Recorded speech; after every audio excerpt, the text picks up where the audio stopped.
നമസ്കാരം. AL ന്യൂസിലേക്ക് സ്വാഗതം.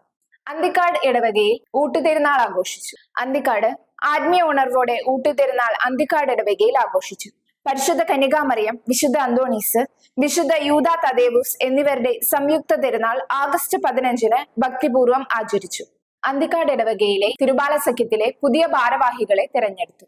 അന്തിക്കാട് 1 മുതൽ 7-ാം ക്ലാസ് വരെയുള്ള കുട്ടികൾക്കായുള്ള തിരുവാല സഖ്യത്തിലെ പുതിയ ഭാരവാഹികളെ തിരഞ്ഞെടുത്തു. വികാരി അച്ഛന്റെയും സിസ്റ്റേഴ്സിന്റെയും നേതൃത്വത്തിലായിരുന്നു തിരഞ്ഞെടുപ്പ്. 80ഓളം കുട്ടികൾ പങ്കെടുത്തു. President, vice president, treasurer, secretary, joint secretary തുടങ്ങിയ സ്ഥാനങ്ങളിലേക്കാണ് തിരഞ്ഞെടുപ്പ് നടന്നത്.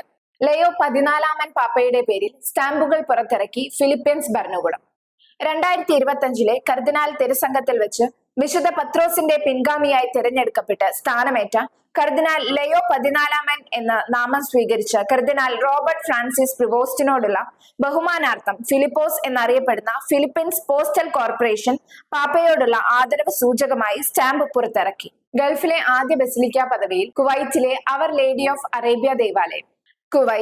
കുവൈറ്റിന്റെ മണ്ണിൽ നിർമ്മിക്കപ്പെട്ട ആദ്യ കത്തോലിക്ക ദേവാലയം. ചരിത്രത്തിൽ ഇത് ആദ്യമായാണ് ഒരു ഗൾഫ് രാജ്യത്തിൽ സ്ഥിതി ചെയ്യുന്ന ദേവാലയത്തിന് ബസിലിക്ക പദവി കൊടുക്കുന്നത്. വടക്കൻ അറേബ്യൻ പ്രവിശ്യയിലെ അപ്പസ്തോലിക വികാറായി സേവനം ചെയ്യുന്ന ബിഷപ്പ് അൽത്തോ ബറാർത്തിയുടെ നിവേദന പത്രത്തെ തുടർന്നാണ് വത്തിക്കാന്റെ ഈ അംഗീകാരം. 2025 ജൂൺ 28-ന് ആണ് ഇതേക്കുറിച്ചുള്ള ഡിഗ്രി വത്തിക്കാൻ പുറത്തിറക്കിയത്.